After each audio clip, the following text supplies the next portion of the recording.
فقہ کرام، مجھے خوشی ہے کہ آپ اس ورکشاپ کے ذریعے، جیسا کہ مجھے بتایا گیا ہے یہ ایک پولیٹیکل ورکشاپ ہے،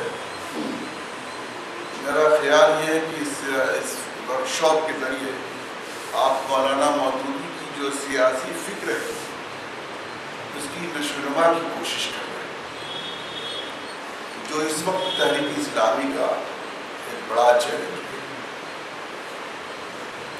لیکن یاد رکھیے، فکر کی نشو و نما کے لیے آزادی فکر اور آزادی اظہار رائے ضروری ہے۔ کسی قسم کا تعصب ہو، تہذب ہو، تنگ نظری ہو، اس کے لیے ذمہ داری ہے۔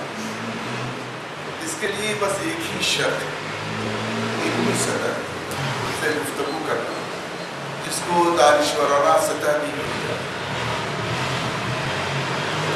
اور دوسرا اظہار خیال کی شائستگی اور سلیقہ مندی ہے، جو اس کو علمی اور معروفی اسلوب بھی کہتے ہیں۔ اختلاف سے فکر بڑھتی ہے اور دانش روشن، حکمت پر غبار لاتی ہے۔ فکر و دانش کی سطح پر اختلاف سے تحریک و تنظیم میں حرکت قائم ہوتی ہے، معاشرہ متحرک رکھتا ہے اور منجمد ہونے سے بچتا ہے۔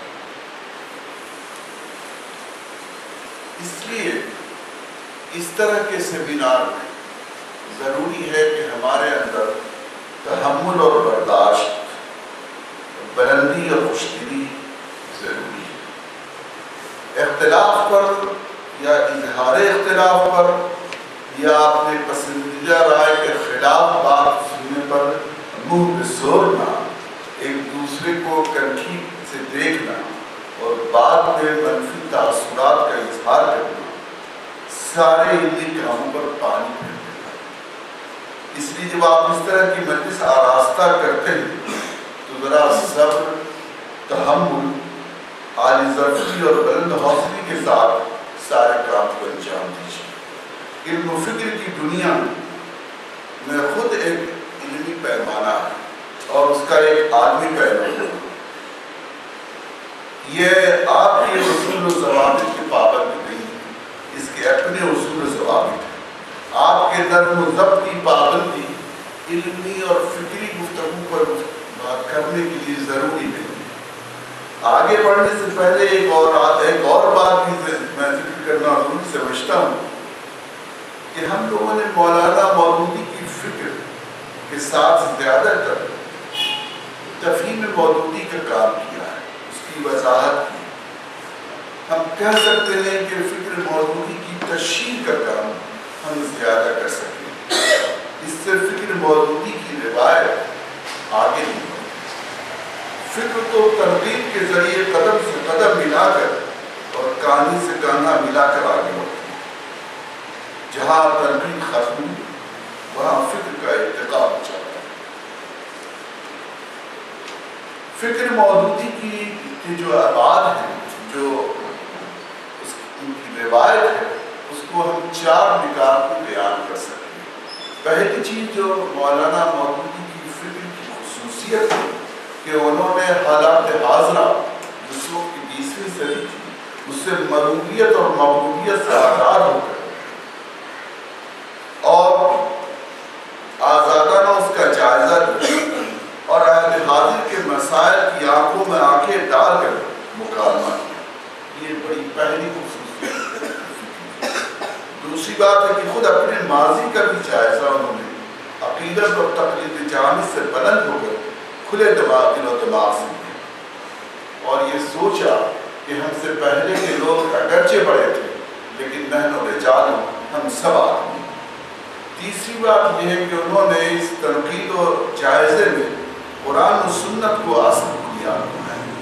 اور چوتھی بات یہ ہے کہ اپنے اظہار خیال میں معذرت خواہانہ، مصالحانہ، مناظرانہ اسلوب کے بجائے خیر خواہانہ اور داعیانہ اسلوب اختیار کیا کہ احیاء اسلام کا قافلہ آگے بڑھے اور منزل روشن، انقلاب امامت کو واضح طور پر منزل قرار دیا۔ میں ان 4 باتوں کو سامنے رکھ کر فکر مودودی کی روایت کی وضاحت کرتا ہوں. اگر میں یہ کہتا ہوں کہ فکر مودودی کی بنیاد یہ 4 بات ہیں، لیکن ہم لوگوں نے احترام کا ایک ایسا نسلی حالہ بنا دیا ہے جس پر آزادانہ بحث کرتے ہوئے کبھی کبھی ڈر لگتا ہے. ہم یہ تو نہیں کہتے، لیکن ایسا لگتا ہے کہ ہم میں سے کچھ لوگ فکر مودودی کے مجاور ہوتے چلے جا رہے ہیں. ہمیں فکر مودودی کی روایت کو آگے بڑھانا چاہیے،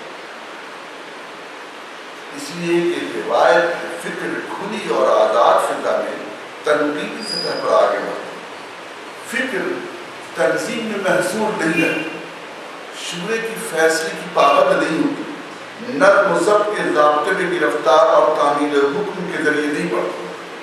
وہ یہ عمل کا میدان ہے، عمل کی حکمت ہے.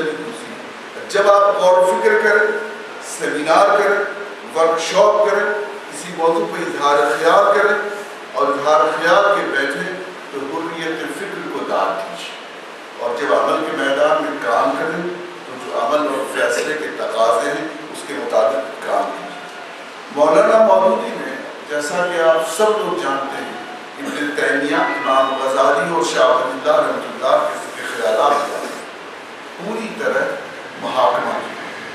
کسی مفکر کے فکر پر ایک پختہ عالی شان تنظیمی عمارت کھڑی کر کے محض قوالی محفل قوالی منعقد کرنا اور عقیدت کے پھول نچھاور کرنے سے کوئی فکر زندہ نہیں رہتی. زندگی کے سلگتے اور جلتے ہوئے مسائل میں ہاتھ تاپنے کے بجائے اس میں اتر کر اپنی روح کو جلانے اور اس تپش کے کرب سے گزر کر نئی فکر کی تخلیق ہوگی. یہی مولانا مودودی کی فکر کی روایت ہے. انہوں نے وقت کے مسائل اس کی آگ کو اتر کر اس کو گلزار بنانے کی کوشش کی. آج فکر مودودی کی روایت کے ساتھ پہلے بھی اس کے جو مخالفین تھے انہوں نے انصاف نہیں کیا، اور اب فکر مودودی کی روایت کے ساتھ خود اس کے ماننے والوں میں 2 حلقہ ہے اور وہ دونوں ان کے ساتھ انصاف نہیں کر رہا. ایک فکر مودودی کے غالی عقیدت مند، ہم انہیں فکر مودودی کا مجاور کہتے ہیں، اور دوسرے فکر مودودی کا نام لے کر اس کی روایت سے انحراف کرنے والے. اس کو آگے بڑھنے کے لیے ضروری ہے کہ ہم اگر فکر مودودی کی روایت کو آگے بڑھانے کے لیے ضروری ہے کہ اس طرح کی محفلیں خود تنظیم اور جماعت کے حلقوں میں منعقد کی جائے.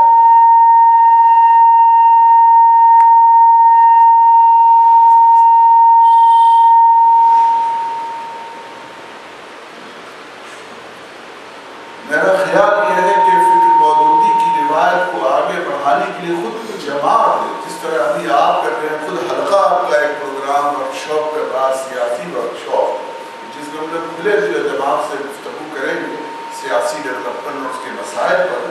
یہ اس وقت جب کہ جماعت اسلامی نے اور تحریک اسلامی نے بعض فیصلے لیے ہیں، بعض بحثیں چل رہی ہیں، بعض اب تک بحث جو ہو رہی تھی مولانا مودودی کی اس فکر کے پولیٹیکل فریم کے اندر ہو رہی تھی، اب اس فریم سے باہر جا کر بھی ہم بحث کر رہے ہیں. اس حیثیت سے آپ کی یہ جو گفتگو ہے اور آپ کا یہ جو ورکشاپ ہے اس کی معانیت بڑھ جاتی ہے، بشرطے کہ آپ، جیسا کہ میں نے مولانا مودودی رحمۃ اللہ علیہ کے بارے میں کہا، مجھے 4 بنیادی باتیں تھیں. حالات حاضرہ پر آنکھوں میں آنکھیں ڈال کر کے اس سطح سے گفتگو کرنا، جائزہ لینا، ماضی کا تدقیقی جائزہ لینا، قرآن و سنت کو اصل بنیاد بنانا اور موضوعی طریقہ اختیار کرنا. اگر ہم یہ فکر مودودی کی یہ بنیاد مان لیں اور اس کے بعد مولانا مودودی نے اس زمانے میں جو اس فکر سیاسی فکر میں تھی اس کا تبادلہ خیال کریں تو ہم اندازہ کر سکتے ہیں کہ آج ہم اس روایت کو کیسے آگے بڑھا سکتے ہیں. اس تمہیدی گفتگو کے بعد میں آپ سے مولانا مودودی کی اس سیاسی فکر پر جو مولانا مودودی نے اس وقت پیش کی، ذرا ماضی کی طرف چلے. 20ویں صدی کی وہ ابتدا جس میں ساری دنیا ایک کالونی سے نکل رہی تھی، استعماریت سے نکل رہی تھی، اور اس وجہ سے ہندوستان میں جمہوریت، آزادی، سیاسی نظام، نیشن اسٹیٹ پر گفتگو ہو رہی ہے۔ مولانا مودودی نے اس وقت کی جتنے سوالات تھے سب سے اپنے کو روبرو کیا اور اس کے جواب دینے کی کوشش کی۔ جمہوریت کا سوال اٹھایا انہوں نے آزادی کا سوال اٹھایا، انہوں نے پولیٹیکل پارٹی کا سوال اٹھایا، انہوں نے پالیسی کے اوپر سوال اٹھایا، اور ہندوستان میں جمہوریت کے بعد کس طرح یہاں کا کارواں آگے بڑھے اور ملت اسلامیہ کیا رول ادا کرے، اس پر مولانا مودودی رحمۃ اللہ علیہ نے گفتگو کی۔ مولانا مودودی کی گفتگو کے نتیجے میں کیا رزلٹ ہوا اس پر ہم ابھی آپ سے گفتگو نہیں کریں گے، لیکن آپ کو یاد ہوگا یہاں تقریباً سب لوگ وہ ہیں جو مولانا مودودی کے اس سارے بحثوں کو پڑھے ہوئے ہیں۔ اس میں جو چیز اہم ہے وہ یہ کہ اس سے پہلے جمہوریت پر کوئی بحث موجود نہیں تھی۔ مولانا مودودی نے جمہوریت پر براہ راست گفتگو کی۔ آزادی کے مغربی تصور پر کوئی بحث پہلے سے موجود نہیں تھی، مولانا نے اس پر بحث کی۔ سوال اٹھایا مولانا نے کہ یہ جو جمہوریت مغرب میں پنپی ہے، ہندوستان جیسے معاشرے سے یہ جمہوریت جو ہے کس طرح آگے بڑھے گی جس میں ملت اسلامیہ اپنا حقیقی رول ادا کر سکے۔ یہ وہ بنیادی سوالات تھے جو مولانا مودودی نے اٹھائے۔ اس کے جو جوابات تھے وہ مولانا مودودی کی سیاسی فکر۔ آج جب ہم 60-65 سال آگے بڑھ چکے ہیں تو جمہوریت میں کچھ نئے سوال کرے گی، آزادی میں کچھ نئے سوال کرے گی، کیا تجربے نے کچھ نئی باتیں بتائی، کچھ آج نئے چیلنجز ہمارے سامنے۔ میں کہتا ہوں کہ اس سے روبرو ہونا، ان سوالوں، اس تجربے کی روشنی میں جو سوال ہے، اگر ہم مولانا مودودی نے جو اس وقت سوالوں کا جواب دیا تھا ہم اسی جواب کے ارد گرد گھومتے رہے، اسی جواب کی روشنی میں آج کے حالات کا ہم تجزیہ کرنے لگے تو شاید ہمیں تشفی بخش جواب نہیں مل سکے۔ اس لیے کہ وہ اس وقت کی بحث تھی، اس وقت کی لڑائی تھی، ہندوستان کی اور ساری دنیا کے بیک گراؤنڈ میں جمہوریت ایک پلورل سماج میں کیسے ڈیولپ کرے، اس میں ایک گروہ ایسا ہو جو وحی الہی کا پابند ہو، اس کو کیسے اس کو لے، یہ سوال اہم تھا۔ جب ہم آج انہی سوالوں کے ارد گرد گھومتے ہیں اور آج کے مسائل سے روبرو ہونے کے لیے بار بار انہی جوابات کو کوٹ کرتے ہیں، اس کا مطلب یہ ہوا یہ فکر مودودی کی روایت کو آگے بڑھانا ہے۔ فکر مودودی کی روایت کو آگے بڑھانا ہوگا کہ جمہوریت نے ہندوستان میں 60-70 سالوں میں ہمیں کیا سوالات نئے کھڑے ہوئے۔ اس جواب میں مولانا مودودی کو اس جواب کو بالکل اگنور کر دینا، اس سے صرف نظر کر دینا یہ صحیح نہیں، لیکن اس سے بصیرت حاصل کر کے اور تجربے کی نئی بصیرت کے ذریعے ان سوالوں کا جواب دینا یہی فکر مودودی کی روایت ہے۔ اب آپ ان بحثوں پر آئیے جو ہم ان 60-70 سالوں میں تجربے کی روشنی میں ہم یہاں پر پہنچے۔ اس وقت جیسا کہ آپ کو معلوم ہے مغربی استعماریت اور مغربی استعماریت کے نتیجے میں ساری دنیا کے اندر جو کالونی بنی ہوئی تھی اسی کے نتیجے میں لوگوں کے اندر ایک نئی آزادی ہوئی تھی۔ یورپ میں جمہوریت کے تجربے نے اور انڈسٹریل ریولوشن کے تجربے نے ایک نئی فکر کو، مارکسزم کو جنم دیا تھا جو یورپ کا ایک دوسرا تجربہ ہو گیا۔ نتیجہ ہے کہ ایک ڈیموکریسی کے اندر ایک نیا تجربہ انڈسٹریل ریولوشن کی وجہ سے کمیونزم کا تجربہ تھا، اور ان دونوں کی لڑائی میں فاشزم نے جرمنی نے ایک نیا رخ اختیار کیا۔ اس طرح ساری دنیا کے اندر گویا ڈیموکریسی کے حوالے سے سرمایہ کی ایک نئی جنگ شروع ہو گئی تھی۔ ایک طرف کمیونزم تھا، دوسری طرف فاشزم تھا، ایک طرف لبرل ڈیموکریسی تھی۔ اس سے پہلے خلافت عثمانیہ دم ہو چکی تھی۔ یہ تھا عالمی سینیریو جس میں مولانا مودودی نے اسلام کی سیاسی فکر کی اساسی گفتگو کی اور اس پر روشنی ڈالی۔ آج جب ہم آگے بڑھ چکے ہیں تو دیکھیے کن کن چیزوں میں تبدیلی آ چکی ہے۔ سب سے پہلی چیز تو یہ ہے کہ مغربی جو استعماریت تھی، یورپ کی جو استعماریت تھی، اس نے ایک نیا گروپ امریکی استعماریت کی شکل میں اختیار کر دیا۔ اس لیے آئندہ ہماری سیاسی لڑائی کا جو رخ ہوگا اس کا ایک نقطہ امریکی استعماریت ہے۔ امریکی استعماریت سے ہم کس طرح نبض آزما، اس سے ہم ہندوستان کے معاملے میں کس ایشوز کو لیں، یہ آگے کی اسٹریٹجی کی بات ہے، لیکن ہماری سیاسی حکمت عملی کا ایک بہت اہم جز مغربی امریکی استعماریت ہے۔ دوسری چیز جو اس وقت جو ابھرتی ہوئی قوت تھی وہ مارکسزم تھا۔ چنانچہ مولانا مودودی کے یہاں آپ دیکھتے ہیں، اعتراض بھی دیکھتے ہیں، مولانا مودودی کو اندیشہ تھا کہ ان دو قوتوں کے نتیجے میں ابھرتی ہوئی قوت مارکسزم کی ہے، وہ ایسا نہ ہو کہ وہ جب دنیا ہندوستان آزاد ہو اور ہندوستان کے آزادی کے بعد یہاں کی جو سماجی اور معاشی صورتحال ہے اس میں استحصال کے نتیجے میں جب مغربی جمہوریت لبرل ڈیموکریسی سے لوگ ناامید ہو جائیں تو ایسا نہیں کہ کمیونزم آ جائے۔ یہ تبدیلی آ چکی ہے کہ کمیونزم اس ملک میں اب نہیں آ سکتا ہے اور میں دنیا میں وہ اب قوت کی حیثیت سے باہر ہے۔ تو ہماری سیاست کا دوسرا، مولانا مودودی کے یہاں کمیونزم پر بہت اسٹریس ہے، کمیونزم کی مخالفت پر بہت اسٹریس ہے، اس کا پورا تجزیہ مولانا مودودی کے یہاں کہ یہ ایک ابھرتی ہوئی سیاسی قوت ہے اور اس سے اس چنگل سے نجات دلانا اور صحیح بات ہے۔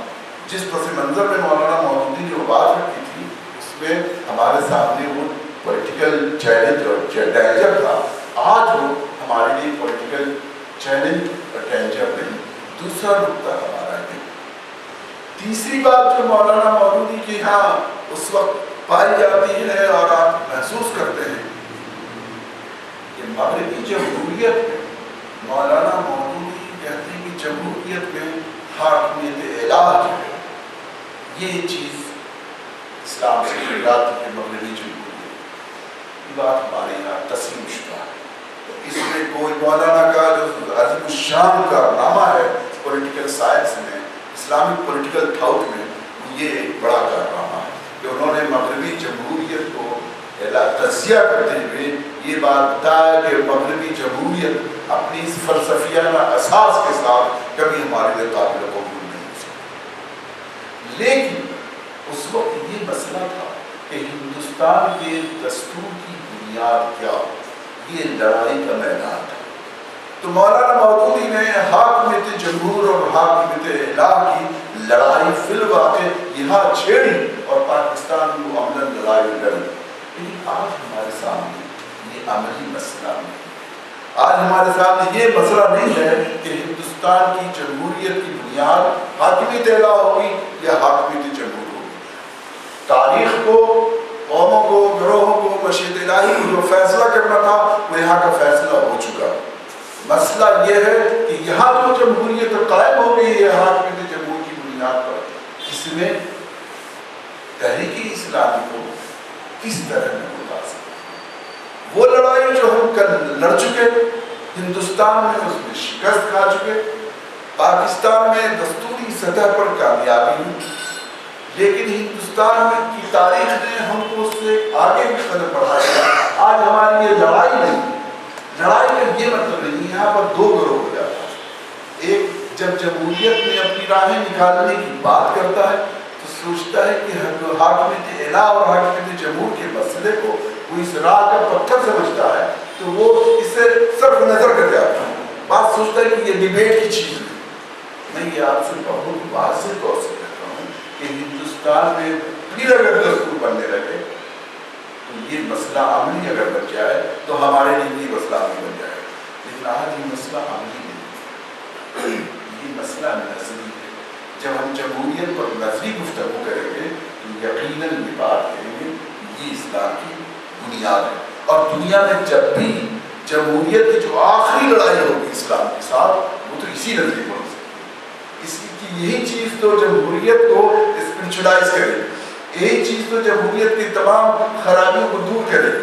آپ کا آخری کانٹا جمہوریت کو نکالے گی، یہی حق اعلان نکالے گا، جس کے نتیجے میں انسان پوری طرح آزاد ہو جاتا ہے اور جمہوریت بھی پوری طرح آزاد نہیں ہو سکتا ہے۔ میں یہ عرض کر رہا ہوں کہ فرق صرف یہ سمجھنا چاہیے کہ جس وقت مولانا مودودی نے یہ بحث کی تھی، اس وقت یہ مسئلہ تھا کہ کیا یہی جمہوریت، یہی حاکمیت جمہور والی جمہوریت مسلمانوں کی بھی سیاست کی نظری بنیاد ہو سکتی ہے اور مسلمان دستور ساز اسمبلی میں اسی کی وکالت کر سکتا ہے؟ مولانا مودودی کہتے تھے کہ یہ ہماری بنیاد نہیں ہو سکتی ہے، اور اس لڑائی میں مولانا مودودی 100% صحیح تھے۔ لیکن وہی لڑائی آج تک ہم لڑتے رہے، وہی لڑائی اسی تیور کے ساتھ ہم لڑتے رہے، اسی پر ہم گفتگو کرتے رہے، ایز اف کہ ہم یہ سمجھے تاریخ نے فیصلہ اس کا کر دیا، یہ ہم نہ سمجھے تو یہ ہماری سیاسی بلندر ہو۔ تاریخ نے یہ فیصلہ کر دیا سے کہ یہ یہاں کے نظام یہاں طے ہو گیا، ہم کو جو لڑائی لڑنی ہے یہ جو جمہوریت یہاں قائم ہو چکی ہے، اس جمہوریت کی لڑائی میں ہم کیسے اپنی لڑائی باقی رکھیں، اور کیا اسلام ہماری کوئی رہنمائی نہیں کرتی؟ کیا فکر مودودی میں کے اساس میں کوئی یہ بحث نہیں؟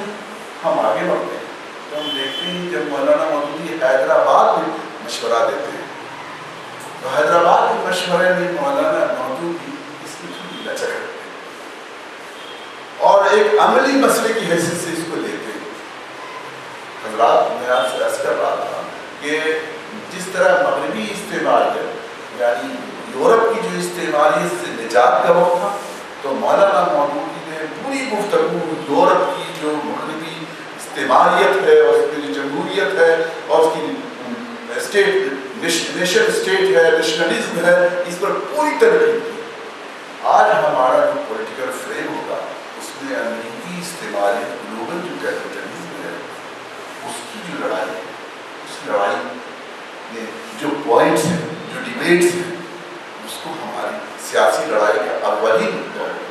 کمیونزم ان کی یہاں دوسرا بہت انفیسس دیا مولانا مودودی نے، ہمارے یہاں کمیونزم پر انفیسس نہیں ہوگا بلکہ کیپٹلزم پر انفیسس ہوگا، جو ہماری استعماریت کی لڑائی سے، امریکی استعماریت اور وہ دونوں لڑائی کے دونوں نکات ہمارے مل جائیں۔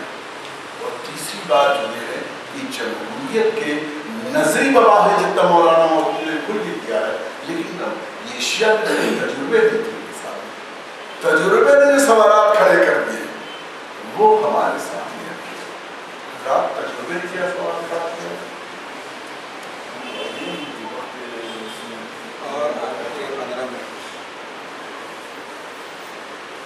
اس تجربے میں دو چیزیں آپ شیئر کریں۔ اس تجربے میں آپ محسوس کرتے ہیں کہ جب ہندوستان میں دستور بن گیا، اس کے بعد 1952 سے لے کے 2009 تک جو انتخابات، پارلیمان اسمبلی انتخابات، اس میں ہندوستان کا سیاسی سفر کیا ہے؟ اس میں ہندوستان کا سیاسی سفر صاف طور سے یہ بتاتا ہے کہ دراصل یہاں پہلے سے خطبات مدراس میں پہلے سے جو طبقہ حاوی تھا، علم پر قابض تھا، معاشی اعتبار مستحکم تھا، اسی نے مختلف انداز سے جمہوریت کا فائدہ اٹھا کر کے اقتدار کو حاصل کیا، اور اس کے نتیجے، اور جب کوئی گروہ مضبوط ہوتا گیا تو اس کو اپنے ساتھ ایکوموڈیٹ کرتا ہے۔ جیسے لوگ ریلوے کمپارٹمنٹ جاتے پہلے وہ بند کرتے رہتے ہیں کہ کوئی داخل نہ ہو، جب کوئی داخل ہو جاتا ہے تو اس کو ایک سیٹ دے دیتے ہیں اور اس سے کہتے ہیں کہ اب کوئی نہیں آ رہا۔ تو یہاں کی پوری اقتدار کی جو لڑائی رہی ہے وہ اپر کاسٹ، جو یہاں جو پریویلیج کلاس ہے، اس نے لڑائی لڑی ہے اور اس کا خیال کیا کہ جب کوئی گروہ ذرا اٹھے ریجنلزم کی بنیاد پر، بیکورڈز کی بنیاد پر، تو ہم اس کو اپنے ساتھ اکوموڈیٹ کریں۔ یہ پوری لڑائی ہے اور اس بات کی کوشش کی گئی تقسیم ملک کے بیک گراؤنڈ میں کہ کبھی مسلمان اسلام کے نام لیوا ہے وہ امپاورڈ نہیں، وہ کسی طرح سے امپاورڈ نہیں، بلکہ یہ کوشش کی گئی کہ دلت جتنا امپاورڈ ہوتے جائیں ان کی جگہ مسلم سماج لیتا چلا جائے۔ یہ پورا پولیٹیکل پروسیس یہاں بڑی ہوشیاری اور چالاکی کے ساتھ اختیار کیا گیا ہے۔ یہاں کا طرز انتخاب جو ہے وہ ایسا ہے، یہاں کنسٹیٹیوشن جو بنائی گئی وہ ایسی ہے، یہاں جو رول ہے مختلف مواقع پر وہ ساری چیزیں اس بات پر ہے کہ مسلمان لوگ دھیرے دھیرے سیاسی طور پر کمزور سے کمزور تر ہوتا جائے، اور جو لوگ مضبوط ہو جائے وہ اس میں امپاور ہو جائے، ان کو ہم اکوموڈیٹ کرتے چلیں۔ ایک لمبے عرصے کا آپ جانتے ہیں 67 تک تو کانگریس کا بلا شرکت غیر کنٹرول رہا اس پر۔ یہاں دوسری جو بڑی قوت تھی وہ سوشلزم تھی۔ جے پی اور لوہیا خاص طور سے پورا سوشلسٹ گروپ جو تھا وہ بہت نظم تھا۔ آپ کو یاد ہوگا ان کو کیسے ڈائریکٹ کیا؟ خود کانگریس نے سوشلزم کو اپنے پالیسی کا، پنڈت نہرو کا مشہور ہی تھا socialistic pattern of society in India. یہ سوشلسٹک پیٹرن آف سوسائٹی کر کے پوری سوشلزم کو یہاں انہوں نے ختم کر دیا، اور مساوات کی جو لڑائی سوشلزم کے ساتھ لڑی جا رہی تھی، چاہے وہ لوہیائٹ ہو چاہے جے پی آئی ہو، وہ ٹھیک سے لڑ نہیں سکے، اور 67 کے بعد پھر ان کو تھوڑا سا موقع ملا، لیکن ان کو بھی اکوموڈیٹ نہیں۔ اس کے بعد آپ کو یاد ہے کہ یہاں کرپشن کے خلاف جے پی نے ایک تحریک چلائی تھی، جس میں ایمرجنسی لگی۔ ایمرجنسی کے بعد ایک یہاں جنتا پارٹی بنی، جنتا پارٹی کی حکومت ہوئی، اور اس کے بعد یہ دوسری کوشش تھی جو کانگریس وہاں سے ہٹی، لیکن کانگریس کے ہٹنے کے بعد ہی بہت جلد انتخاب ہوا، اور پھر اندرا گاندھی اس پاور میں آ گئی۔ اس کے بعد جب راجیو گاندھی کا دور آیا تو آپ کو یاد ہے کہ خود بوفرز کرپشن ہی کے مدعے پر، کرپشن کی بات اس لیے کر رہے ہیں کہ آپ ابھی تک انا ہزارے تک کرپشن کا ایشو استعمال ہوتا کہ پھر واقعی کرپشن کے سلسلے میں یہ کچھ کر دیں گے۔ آپ کو یاد ہوگا بوفرز کے سلسلے میں بی پی سی نے تحریک چلائی تھی، اور اس کے نتیجے میں یہاں نیشنل فرنٹ بنا تھا، اور اس کے نتیجے میں حکومت بنی تھی۔ یہ تیسرا ایکسپیریمنٹ تھا جو ہندوستان میں لوگوں نے کیا، اور اس کے نتیجے میں پھر چوتھا ایکسپیریمنٹ جب ہوا، چوتھے ایکسپیریمنٹ میں یہ ہندوستان کی سیاست کولیشن پالیٹکس کی طرف چلی۔ تو آپ چاہے کانگریس کا 3 لگاتار الیکشن میں برچسپ ہو، ان کا غلبہ اور دبدبا ہو، وہ بھی اپر کاسٹ کی پارٹی، دوسرا چاہے وی پی سی کا زمانہ ہو۔ آپ کو یاد ہوگا جب وی پی سی کے زمانے میں یہاں منڈل کمیشن لاگو ہوا، اس کے نتیجے میں نیچی برادری کے لوگ کو ریزرویشن ملنے لگا، تو فوراً پورا اپر کاسٹ کی لابی چینج کر گئی، اور اپر کاسٹ کی لابی چینج کر کے انہوں نے بی جے پی کو ایک آلٹرنیٹو کی بیسس۔ چنانچہ آج یہاں جو ہم موجود ہیں، یہاں جو پالیٹکس کا کھیل ہے وہ الٹیمیٹلی این ڈی اے اور یو پی اے 2 حصوں میں تقسیم ہوئی۔ سیاست میں اب یہ 2 پول، ان 2 پول کی سیاست میں تیسرے کا جو امکان تھا وہ ابھی لیفٹ پارٹیوں کا جو رزلٹ آیا ہے اس سے آپ اندازہ ہو سکتے ہیں۔ اچھا کچھ یہی کوئی معاملہ نہیں، یورپ اور امریکہ میں ڈیموکریسی کے نتیجے میں یہی طریقہ اختیار ہے کہ وہاں پہ اب 3rd فرنٹ نام کی کوئی چیز نہیں، ہمیشہ 2 فرنٹ رہتے ہیں، اور ان دونوں فرنٹ کو جو با اختیار لوگ ہوتے ہیں اور با اقتدار لوگ ہوتے ہیں، اور جو مارکیٹ کو کنٹرول کرتے ہیں، اور جو سرمایہ کے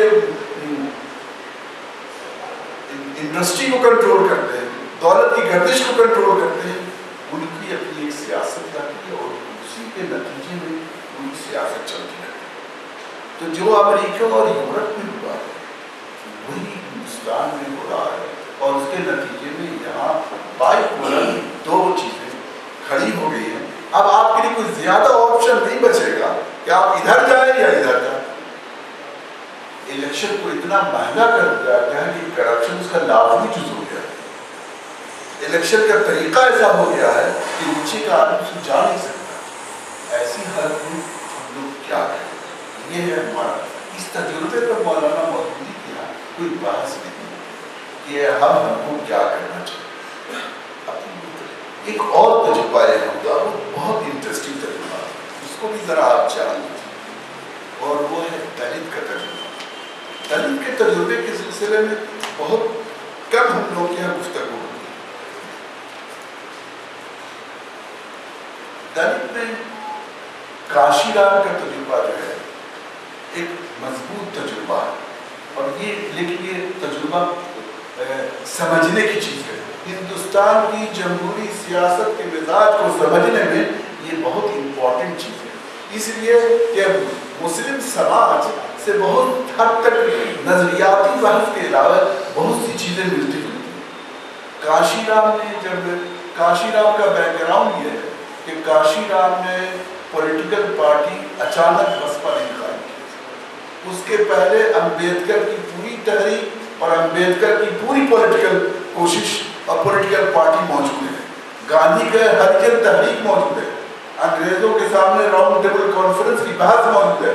کانسٹیٹیوشن میں شیڈول ٹرائب، شیڈول کاسٹ اور شیڈول ٹرائب کی بحث موجود ہے. اس پورے بیک گراؤنڈ میں کاشی رام نے اپنا تجربہ شروع کیا جو ڈائریکٹ پولیٹیکل پارٹی نہیں بنا. انہوں نے سب سے پہلے بام صرف قائم کیا، اور یہ بام صرف جو ہے یہ نن پولیٹیکل فورم ہے. نن پولیٹیکل فورم کے ذریعے انہوں نے ہزاروں آدمی کو جو مڈل کلاس دلت تھے اور مسلم تھے ان کو ایک جگہ کیا، اور انہوں نے 6 دسمبر 1978 میں بام صرف قائم کیا. اور اس بام صرف کے ذریعے پورے انہوں نے بیکورڈوں کو، دلتوں کو اور مسلمانوں کو جو مڈل کلاس تھا اس کو ایک آرگنائزیشن مضبوط بنایا.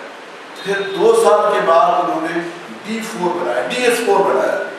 DS4 بھی پولیٹیکل نہیں تھا، بام صرف بھی پولیٹیکل نہیں، DS4 بھی پولیٹیکل نہیں. فرق یہ تھا کہ بام صرف سے DS4 پولیٹیکل اس معنی میں زیادہ تھا کہ اس نے پولیٹیکل شعور کو بیدار کیا، اور بہت مشہور ہے کہ انہوں نے 100 دن سائیکل پر پورے دورہ کر کے ایک نئی سیاسی شعور اور حرکت پیدا کرنے کی کوشش کی. اس کے بعد انہوں نے جا کر کے بہوجن سماج پارٹی قائم کی، اور بہوجن سماج پارٹی کی بھی لڑائی جو انہوں نے لڑی اس میں سب سے زیادہ ان کو یوپی میں، چونکہ سماجوادی پارٹی کا بیک گراؤنڈ ملائم سنگھ جیسا ہے، انہوں نے کوشش کی کہ ہر جگہ ملائم سنگھ کی طرح سے ذہنی پارٹی کو ان کا ساتھ دیتے، لیکن انہوں نے کامیابی دی. پارٹی بننے کے بعد پارٹی بنانے کا بیک گراؤنڈ دیکھی کہ امبیڈکر کی تحریک، امبیڈکر کی پولیٹیکل پارٹی، ہریجن تحریک کے بیک گراؤنڈ میں انہوں نے ڈائریکٹ پولیٹیکل پارٹی نہیں بنائی بلکہ بام صرف قائم کیا، DS4 قائم کیا. DS4 قائم کرنے کے بعد بہوجن سماج پارٹی بنائی، اور اس کے باوجود آج یوپی میں دلت فورسز جو ہے، دلت پولیٹیکل پاور یا تو یوپی کا حصہ ہوگا یا پورے ہندوستان کو. اسی وجہ سے وہ کہتے ہیں کہ سوشل جسٹس ان کی لڑائی نہیں، سوشل انجسٹس پر زیادہ زور دیتے ہیں. پورے ہندوستان کی معاشی، سماجی اور سیاسی صورتحال کیا ہو، بین الاقوامی رشتہ کیا ہو، یہ ان کے سامنے واضح ہے. میں اس بات اس لیے کہہ رہا ہوں کہ کبھی کبھی اس تجربے کو ایک کم مطالعے کے ساتھ ہمارے ذہن میں یہ بات کی آ جاتی ہے، اور ہر جگہ مسلمان سیاسی پارٹی بنا کر کے پاور پالیٹکس میں انٹرفیئر کر کے 2-4 سیٹیں لا کر کے، جیسے کاشی رام کے زمانے میں لا کے سوچا تھا کہ ہم دلت امپاورمنٹ کو پوری طرح یہ کر دیں گے، اور آج ان کے پاس سوشل چینج کا کوئی فارمولا نہیں ہے. ایسا نہ ہو کہ ہم اس کے اس مطالعے سے متاثر ہو کر کے ہم بھی ایسی چھوٹی کوششیں کرنے لگے. بلکہ صحیح بات یہ ہے کہ آج کی جو لڑائی ہے سیاسی، اس میں مولانا مودودی کی بحث، یہاں کا جو تجربہ، یہاں اب یوپی اور NDA کی شکل میں جو چیزیں ہمارے سامنے آئی ہیں، اس کو سامنے رکھ کر کے اگر ہم دیکھیں تو یہاں آپ دیکھتے ہیں اس پورے ہندوستان میں 80 کے بعد خاص طور سے پیپلز موومنٹ کھڑے کیے گئے. ہر جگہ عوام کے اندر امریکی طرز ڈیولپمنٹ کی وجہ سے، سرمایہ دارانہ استعماریت کی وجہ سے لوگوں کے اندر ایک بے چینی اور ہر جگہ دلت کا چھوٹا سا گروپ ہو، آدیواسیوں کا گروپ ہو، اور ہر جگہ لوگوں کے اندر ایک موومنٹ ہے۔ یہ جو پیپلز موومنٹ ہے، یہ پیپلز موومنٹ ہمارے لیے نیو موومنٹ ہے۔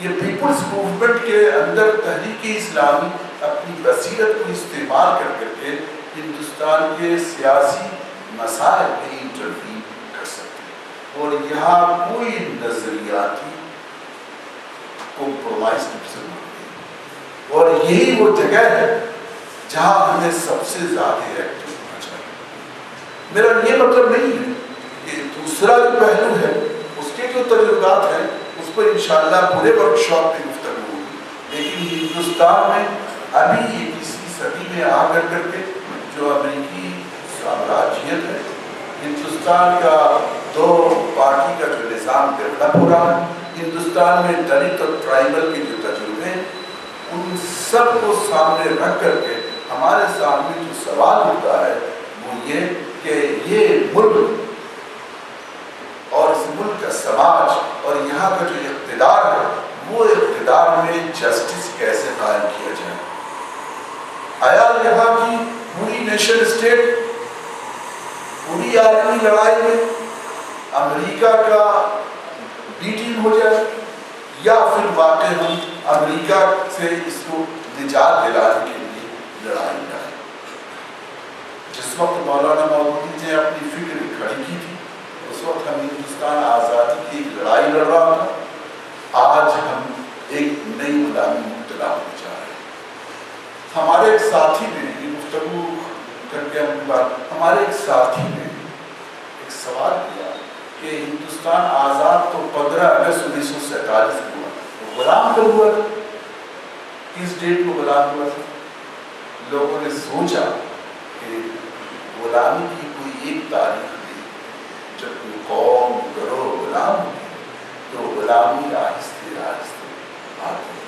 ہندوستان کے سیاست کا مولانا مودودی کے سامنے یہ مسئلہ نہیں تھا کہ نئی غلامی میں ہندوستان مبتلا ہو جا رہا تھا عالمی غلامی استعماریت کے نام پر۔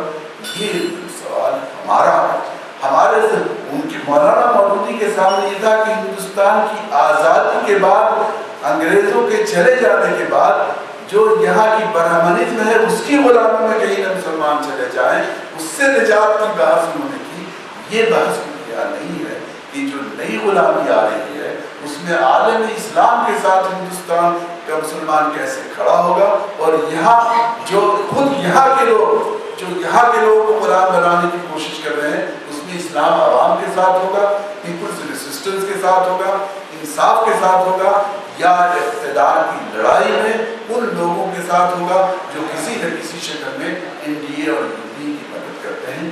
یہ کچھ سوالات ہیں جو ہمیں غور کرنا چاہیے، اور اس پر نئے سرے سے بات چیت ہونی چاہیے۔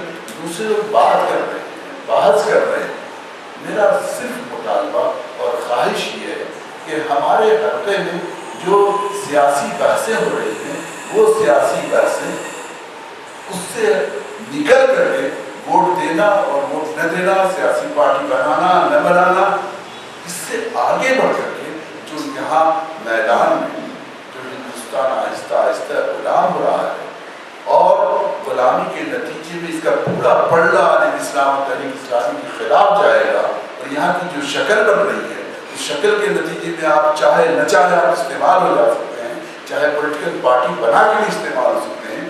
اس سب کے تدارک کے سلسلے میں ایک بڑا فریم ہم کو بنانا چاہیے۔ اللہ تعالیٰ سے دعا ہے کہ اللہ تعالیٰ اس طرح کی چھوٹی چھوٹی مخلصانہ کوششوں کو ہندوستان میں جو بڑے بڑے سیاسی سوالات ہیں اس کی طرف حل کرنے، اس کی طرف پیش قدمی کرنے کا ذریعہ اور وسیلہ بنا دے، اور یہی دراصل ہمارا اصلی فکری چیلنج ہے۔